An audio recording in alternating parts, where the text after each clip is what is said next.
இன்னும் 2 வருஷத்துல வந்து ஆகாஷ்க்கும் ஸ்வேதாக்கும் கல்யாணம் ஆயிடும். ஆகாஷுக்கு வேற ஒருத்தங்க கூட, ஸ்வேதாக்கு வேற ஒருத்தங்க கூட.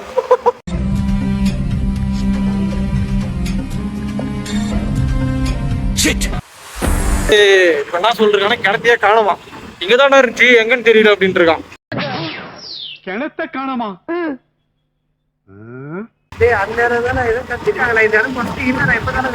ஏதோ கட்டிட்டாங்களா?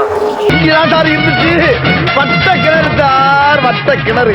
அது வட்டாத கிணறு 80 அடி ஆழத்துல இருந்துச்சு சார். இங்கதான் சார் படிக்கட்டு இருந்துச்சு, அதை எடுத்துட்டு பண மரத்தை ஓட்டிட்டு போயிருக்காங்க சார். இந்த ஏரியாவிலே வட்டாத கிணறு என் கிணறு தான் சார். என்னது எடா தெரியுது, எதடா சொல்ற?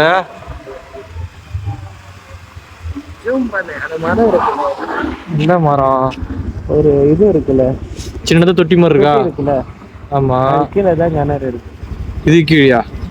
பக்கத்துல தான் கிணறு, அங்கிருந்து நாங்க எதிர்ப்பு வச்சிருக்கோம். அப்படியா? வழி இல்லையா?